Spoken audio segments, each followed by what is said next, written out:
scriptures and that all the prophets used to delineate the God that is the holy, the unique God. Allah is nothing more than a pagan God. Secretary of Law has given the regulation that the only person that can revoke it. No, we do not, Ali. I have to because Jesus loves me. I love everything because Jesus does. But does he love me? No, he doesn't. That's why I love Jesus, because he said to put away the sword. What did Muhammad do to Christians? Do that video. I'll kill you. I'm telling you that. You say what you believe. And that's what we're hearing now.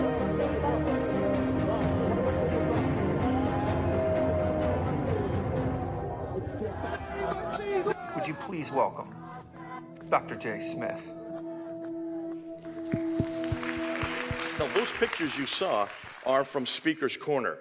That only we do at Speaker's Corner. Don't get scared. We don't do that everywhere else, and I'm not going to do that this morning as well. That is a unique place. It's the only place on earth where we can do that. It's the only place where we can say anything we want. And believe me, we do say anything we want. Now, we do get beat up, and we do get shut down, and we do get knocked off our ladders. But it's a fascinating, I was there at Speaker's Corner for 25 years. I counted it up the other day, and that was 1,100 times I went down to that place every Sunday. It's only on Sundays. And it's the place where the Muslims love. Because Muslims come from countries, come from cultures which are very oral. And they love orality. And that's the best place to learn how to be oral, how to verbalize what you want to say. But it's also a training ground. That's where we test our new material. That's the place that we go and take it for the first time. Anybody's ever heard it, they hear it there first. Because there are 10 to 1 Muslims, usually when I was there, it'd be 10 Muslims to every 1 Christian that was down there. You're going to get an immediate peer reviewed. You're going to get their reaction. In fact, it's great because they create the theater for us.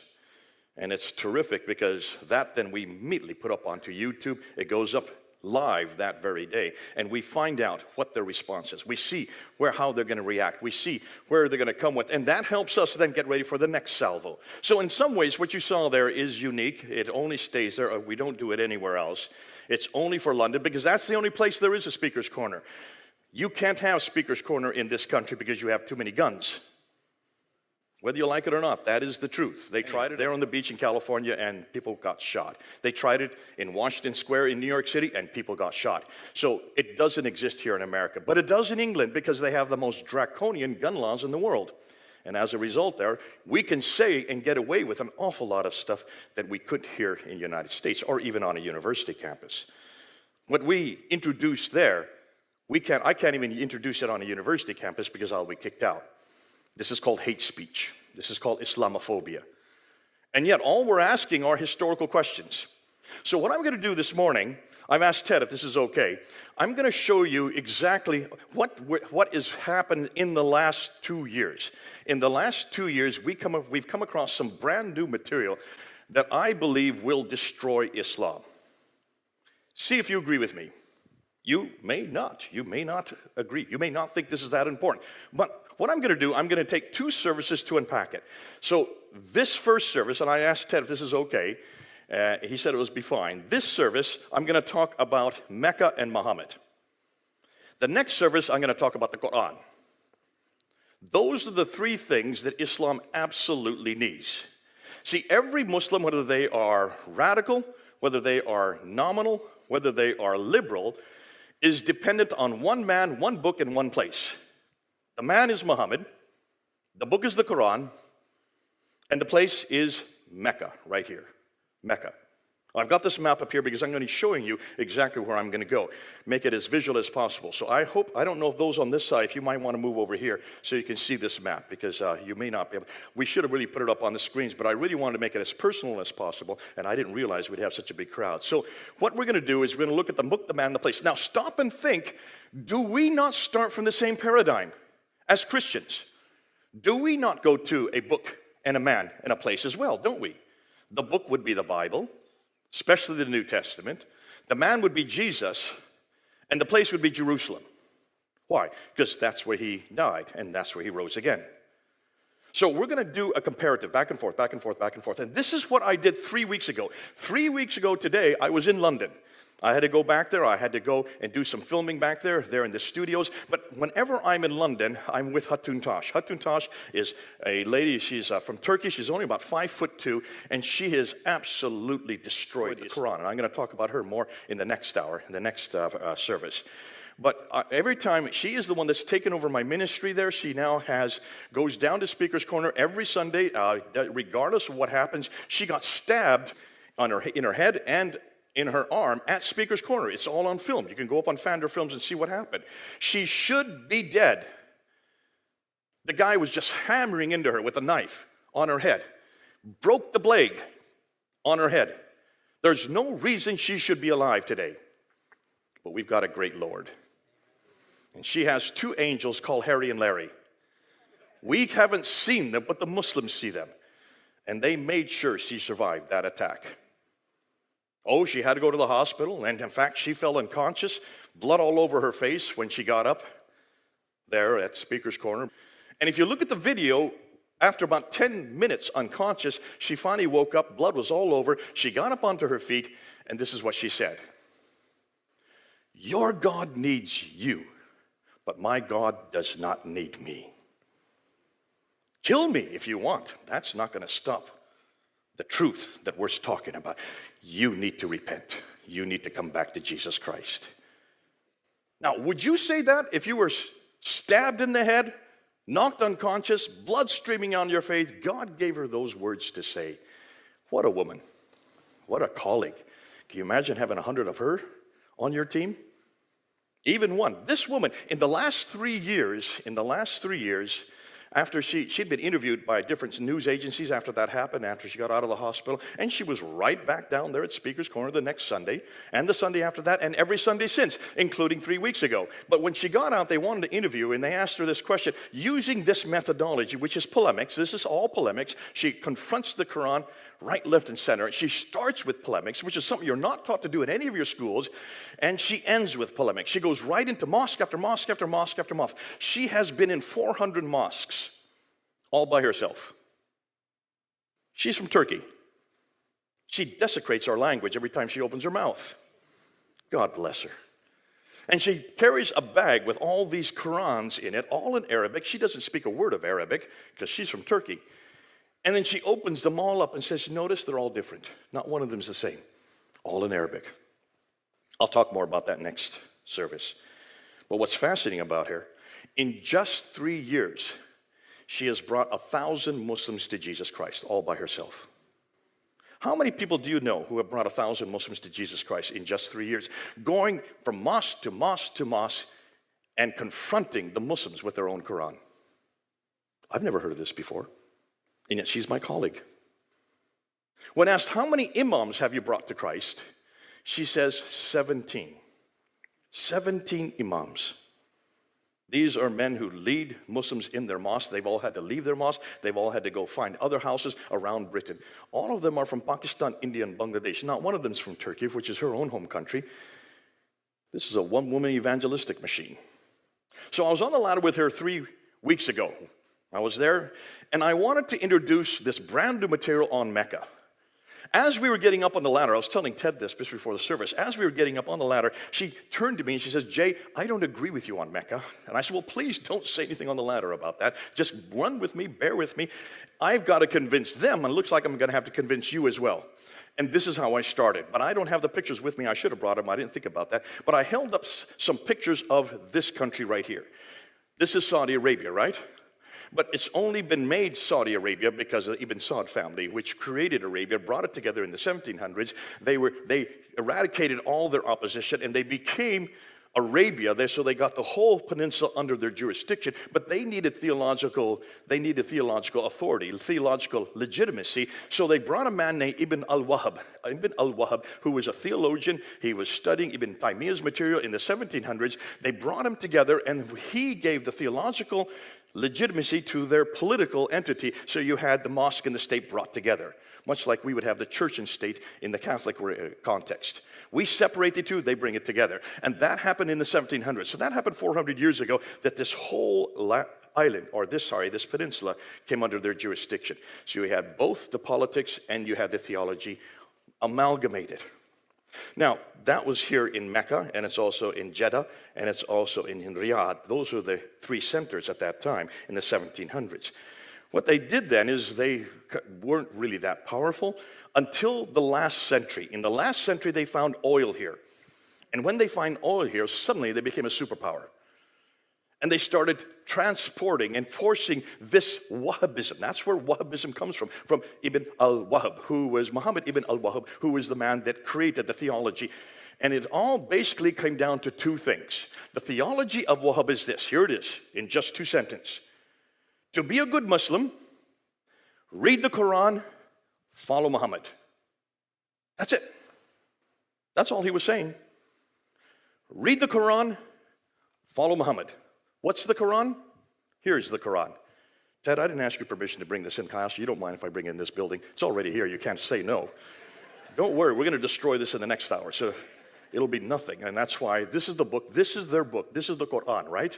This is the book that they follow. Every Muslim, doesn't matter whether they are radical, nominal, or liberal, they have to follow this book. Read the book. But how do you apply this book? Well, you go to the author that wrote, but it wasn't written by any author. This book is eternal. It's always been. It's never existed. It never was begun. It's always existed. Can you see the problem? Read this book. How do you apply it? Follow the man in the book. Follow the man in the book. So that's what they have been doing since the 1300s. Now, of 200 years after Ibn Taymiyyah actually created this paradigm, a man named Martin Luther did the same thing in Germany, did he not? When he nailed up his 95 thesis there in Germany, what did he say? Sola scriptura. Read the book. Go back to Scripture. Don't follow the church. Don't follow all these traditions that are coming from the book of Tobit and these other intertestamental books. Don't follow this indulgences. We are not to have this idea called purgatory. That's not in the book. It's not in our Bible. Read the book and follow Jesus Christ. Follow the man. The book and the man. The book and the man. The book and the man. Basically, what Martin Luther was doing is what the Muslims had already done 200 years earlier. And people are still saying today, when is Islam going to be reformed? That was their reformation. He was a protester. Ibn Taymiyyah, people hated him. They put him into prison. He died in prison for saying, read the book and follow the man. Read the book and follow the man. Just like they hated Martin Luther. So Islam is very similar to us. As much as that's going to make you uncomfortable, don't worry. That's as far as the similarities go. Because when you read that book and follow that man, what a different book and what a different man. We don't have almost any of our theologies are the same. I'm not going to get into that today, but do you notice which is the bigger book? This is the bigger book, right? I make sure it's bigger just so you can say yes. This is the bigger book. This is the smaller book. This is the bigger man. This is the smaller man. But here's the problem. When you look at the man, when you go back to Muhammad himself, you've got to go to here. Because this is where he was born, right there. Born in 570 AD, right there. The difficulty is that there is called Mecca. Now take a look at this and you'll notice, I should have a topography map here, because if you look at a topographical map, you'll notice that it's all green up here, and it's all green down here, and it's all brown here. Why is it brown here? And what was this has this been called? What did the Romans call this? What did the Greeks call this? This is known as Petrea Deserta. Deserta. Desert means desert, right? That's all desert. That is what we know. This whole area here is the Mesopotamia, the places of the two rivers that come down here. See the two rivers that come down here, the Tigris and Euphrates? That is where all the civilizations occurred. Why do all the civilizations occur up here? Because it's got water. If you have a desert, you don't have any water. Am I correct? Desert means no water. If there is no water, there's no vegetation. If there's no vegetation, there are no people. If there are no people, there is no town. If there is no town, there's no cities. There's no cities, there's no civilization. If there is no civilization, there's no history. How long did it take me to say that? 10 seconds, right? If there's anything you leave from this morning, that's all you need to know. Because any Muslim, and I hope you send this to Muslims, those of you who are following this at home, I don't know where the camera is, I'm going to be pointing to there, I think it's over there. Those of you who are watching this at home, this is all it's all being recorded, it's all going up online. I want Muslims to hear this. I want all of you to tell this to your Muslim. Give them this video and have them answer this question. How could there be any history here if there's no water? Now, what do Muslims say? Every Muslim says that Adam and Eve, when they were in the Garden of Eden, now the Garden of Eden in the Quran, in chapter 2, in chapter 7, in chapter 20, the Garden of Eden is up in space. It's not on earth. Unlike our Garden of Eden, which is on earth, their Garden of Eden is up in space. So when Adam and Eve were thrown out of that garden, they were thrown down to earth. Where were they thrown down to? Bingo, right there. This is where they were thrown to. Mecca. Which means that would be the oldest town, city, civilized place on earth, right? You don't have anybody earlier than Adam and Eve. They're the first humans. Which means that should be the oldest town in history. If it's the oldest town or the oldest city, someone somewhere should have known about it or said something or written about it. We have no reference to a place called Mecca until 741 AD. Muhammad died in 632. Can you see a problem there? That's over 100 years later before we even hear about this place. It's on no maps until 900 AD. No maps have it on it.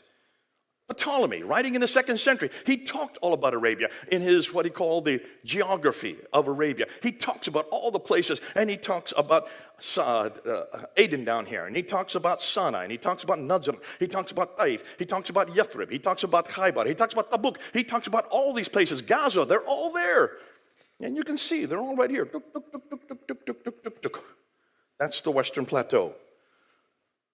Mecca is not on the Western Plateau. Ooh, Dr. Patricia Corona in the 1980s noticed this. Actually, in the 1970s, she noticed this. She said, hold on, it's off the Western Plateau. It's about 1,000 meters off the Western Plateau. 1,000, that's 3,000 feet. You have to go down to get to Mecca. It has no water. Why? It's a desert. It's not even an oasis.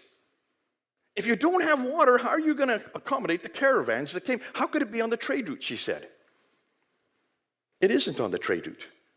She reads and writes 15 languages, all archaic languages. How many of you today read and write 15 languages?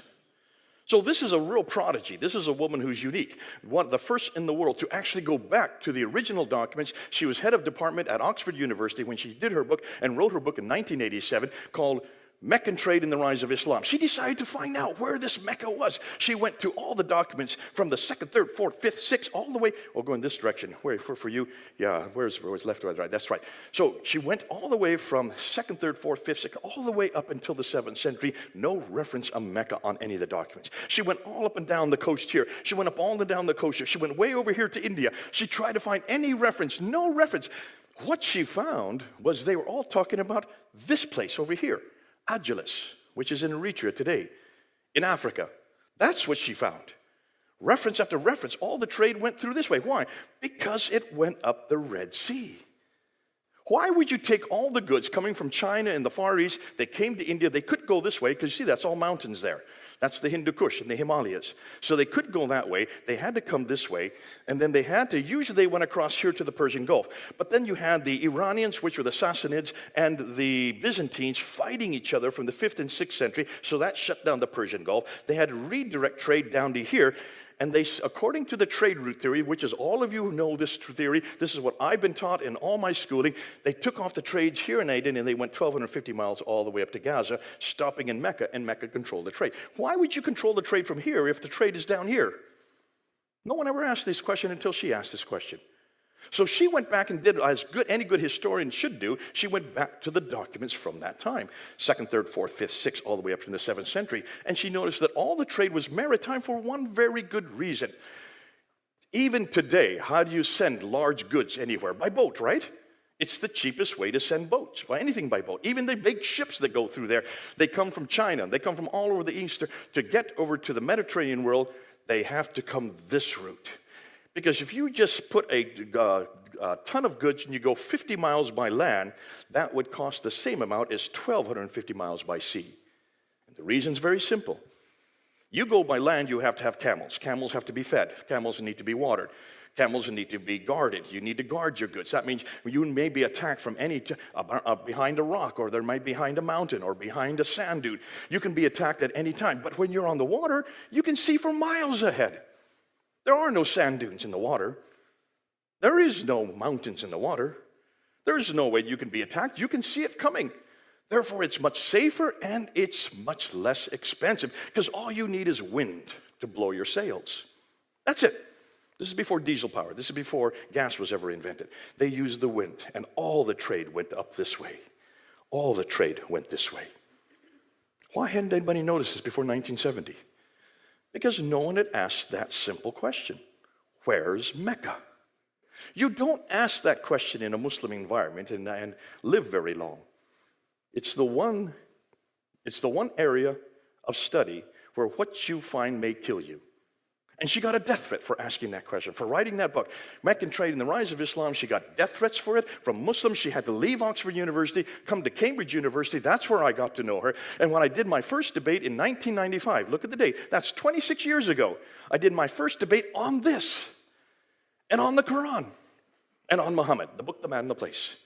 And she prepared my debate for me. I went to her the week before the debate, and she said, do this, write this, you say this, don't say this. And I looked at her and said, you know this material. This is your material. Why aren't you doing this debate?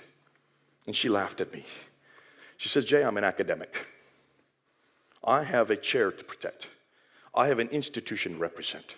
I cannot do this debate. But you can, because you have no chair to protect. You have no institution. You only have one person you're responsible, and his name is Jesus Christ. Ooh, She said that to me in 1995. She told me something I'd never heard of, I've never thought of before. We as Christians are the only ones that can debate this. We as Christians are the only one that can ask and demand and show the Muslims that they've got a problem, because this place did not exist. Look at all the historical annals. Listen, she didn't even go far enough, and this is what we just found in March of this year. As we were looking at all these, and I had my team look at all these different plans by Alexander the Great in the 4th century BC, 300s.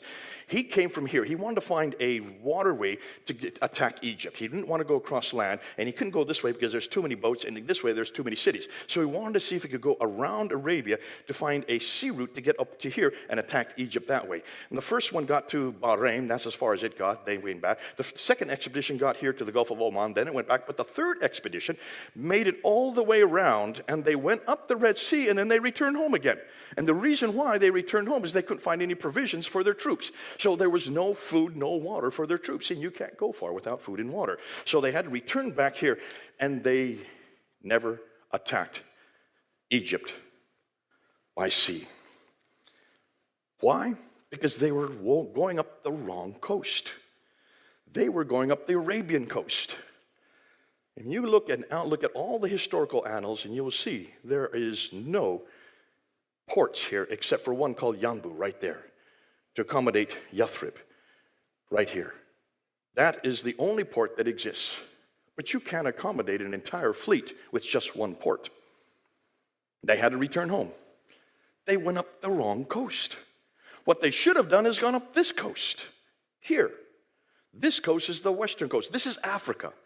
And they have 5 major ports. I'm pointing them right here. 5 major ports.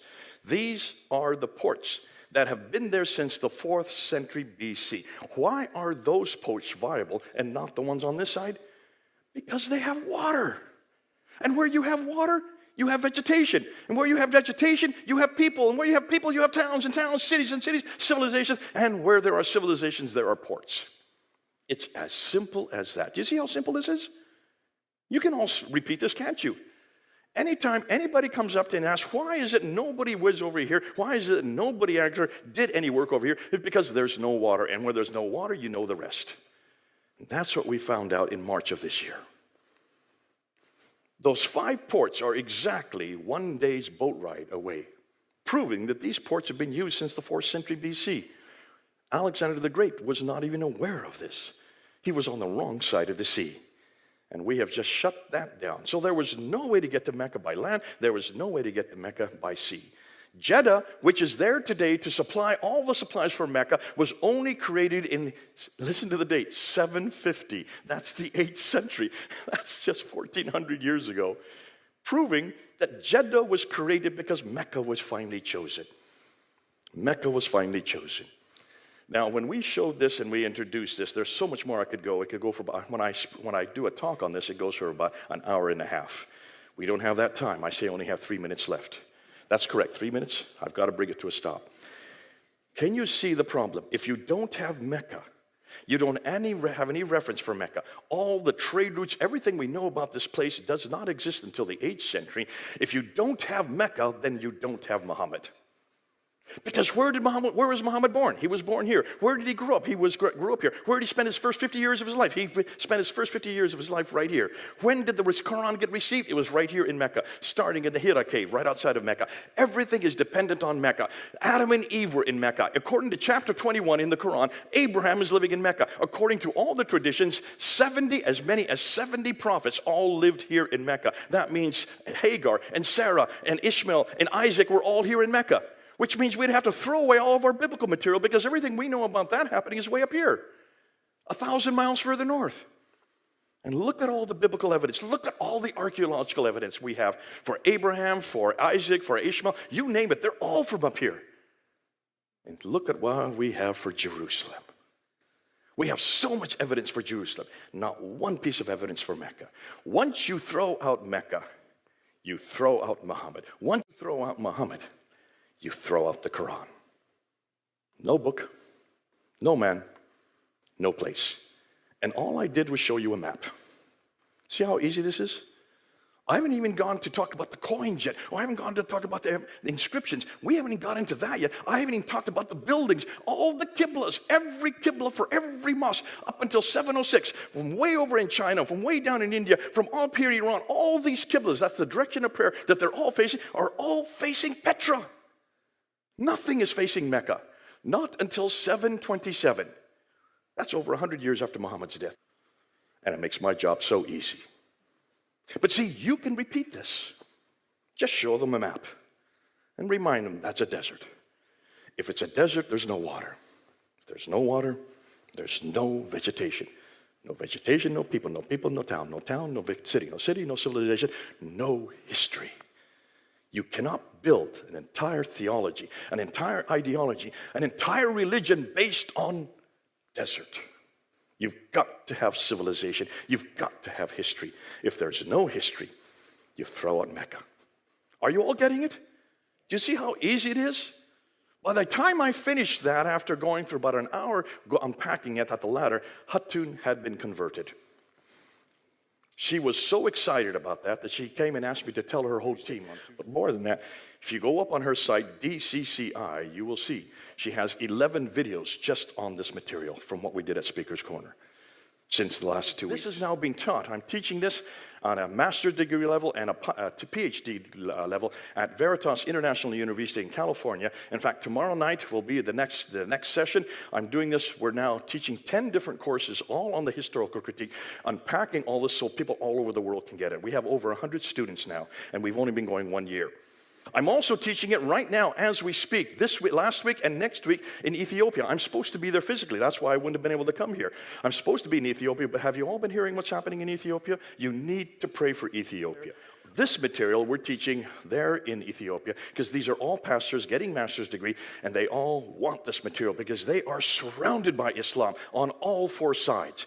They are the only Christian country in the world that has retained their Christian identity for 2,000 years. The church in Ethiopia, the Orthodox Church, numbers 42 million. If Islam takes over Addis Ababa, Ethiopia will fall. You need to pray for Ethiopia. It's happening and no one's talking about it here, because all we want to talk about is Trump and Biden. We need to start talking about what's happening around the rest of the world, especially to our church. Let's pray for Ethiopia, pray for these pastors as we're introducing. They want this material because this is not hate speech. This is not Islamophobia, this is history.